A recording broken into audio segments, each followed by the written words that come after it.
नमस्कार, झारखंड समाचार में आप सबका स्वागत है। आइए जानते हैं झारखंड की तमाम छोटी बड़ी खबरों को। इससे पहले चैनल को सब्सक्राइब नहीं किया है तो प्लीज चैनल को सब्सक्राइब कर बेल आइकन को प्रेस कर दीजिए ताकि खबरों का अपडेट आपको मिलता रहे।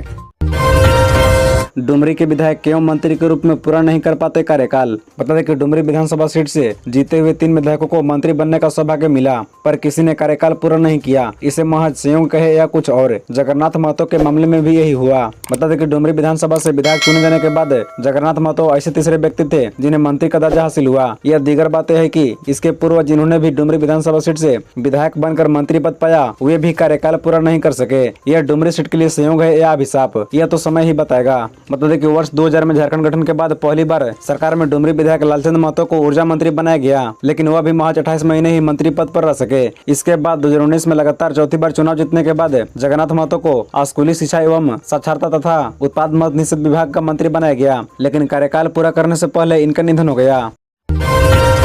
पूजा सिंघल मामले में ईडी का नया खुलासा। सीए सुमन कुमार को बनाया जाएगा सरकारी गवाह। बता दें कि पूजा सिंघल की जमानत अर्जी पर सुनवाई के दौरान प्रवर्तन निदेशालय के वकील एसवी राजू ने सीए सुमन कुमार को गवाह बनाए जाने की बात कही। कोर्ट ने पूजा सिंघल को दी गई अंतरिम जमानत अवधि नहीं बढ़ाई और नियमित जमानत पर सुनवाई के लिए 13 अप्रैल 2023 की तिथि निर्धारित की। सुप्रीम कोर्ट ने 10 फरवरी को उन्हें 2 महीने की अंतरिम जमानत पर रिहा करने का आदेश दिया था। सुप्रीम कोर्ट के न्यायाधीश संजय किशन कौल और न्यायाधीश एहसानुद्दीन अमानुद्दीला की पीठ में पूजा सिंघल की जमानत अर्जी पर सुनवाई हुई। उनकी ओर से यह दलील दी गई कि बेटी का इलाज चल रहा है। पिछले ही दिनों डॉक्टरों ने बेटी की बीमारी के सिलसिले में अपनी रिपोर्ट और राय दी है। इसके अनुसार बेटी की परेशानियां बढ़ती जा रही है, उसके ऑपरेशन की जरूरत है। ईडी ने कोर्ट के आदेश के आलोक में बेटी की बीमारी के सिलसिले में डॉक्टरों की रिपोर्ट और इलाज के मामले में आवश्यक जाँच आदि की पुष्टि की है। इसलिए अभियुक्त की अंतरिम जमानत की अवधि बढ़ाने का अनुरोध किया गया है। दलीलें सुनने के बाद अदालत ने यह जानना चाहा कि आखिर बीमारी के नाम पर किसी को कितने दिनों तक बाहर रखा जा सकता है, इसलिए नियमित जमानत के मुद्दे पर अपनी बात रखे।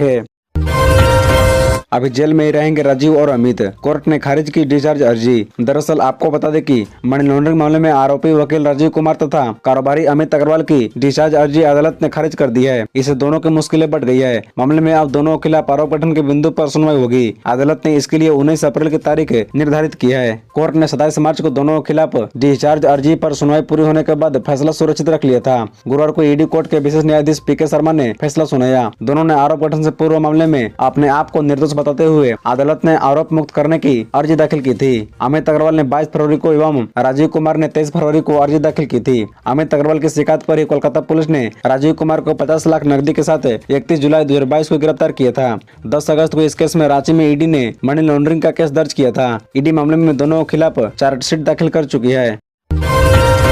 जामताड़ा से साइबर अपराधी गिरफ्तार। ग्राहक सेवा सहायता देने के नाम पर करता था ठगी। बता दें कि साइबर अपराधी के विरुद्ध पुलिस को बड़ी सफलता मिली है। दरअसल पुलिस ने जामताड़ा से दिलोर हुसैन नाम के एक साइबर अपराधी को गिरफ्तार किया है। उसके पास से 12 लाख रुपए से अधिक लेन देन का पता चला है। साथ ही उसके 8 खातों को फ्रीज कर दिया गया है। दिल्ली पुलिस ने जो जानकारी साझा की है उसके मुताबिक उसने शिकायतकर्ता से 3.20 लाख रुपए की ठगी की गई है। दिल्ली पुलिस ने भी बताया है कि एक लोकप्रिय ऐप के लिए ग्राहक सेवा सहायता देने के नाम पर लोगों को अपने जाल में फंसाता था। कि जामताड़ा को साइबर क्रिमिनल्स का हब माना जाता है। आज इस जिले का नाम देश विदेश में मशहूर है। बेहद कम पढ़े लिखे लोग साइबर ठगी में एक्सपर्ट हो गए हैं। इन्हें इतना महारत हासिल है कि ये आम आदमी से लेकर सरकारी अधिकारी और सांसद तक को चूना लगा देते हैं। हालांकि साइबर पुलिस द्वारा लगातार चल रहे अभियान से इसमें काफी हद तक कमी आई है। उनकी संपत्ति को जानकर पुलिस भी हैरान हो जाती है।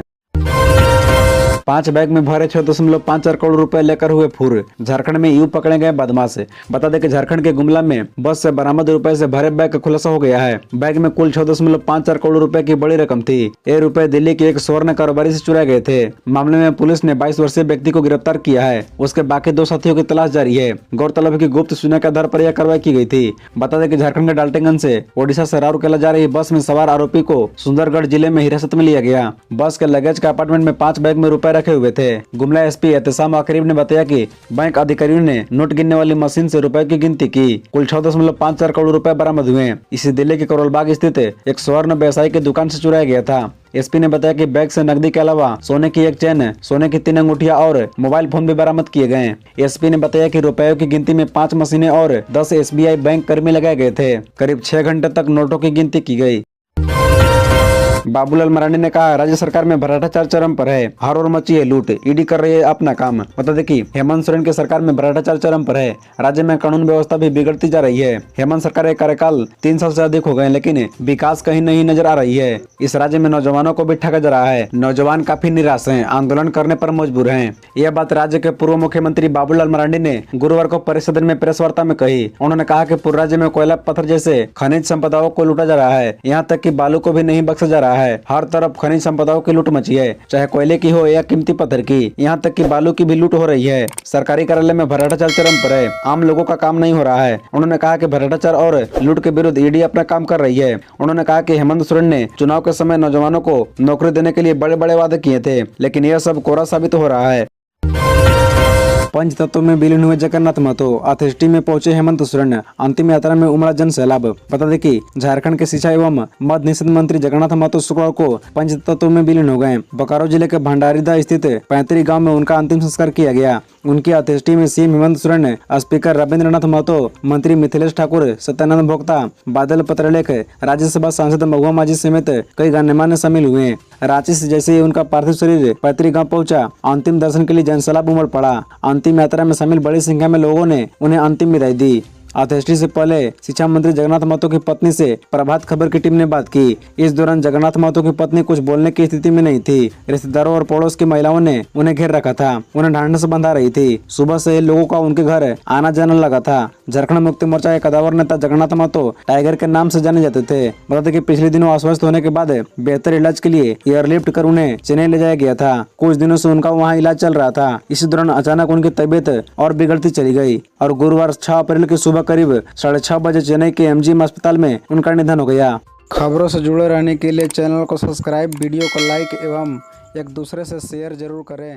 धन्यवाद।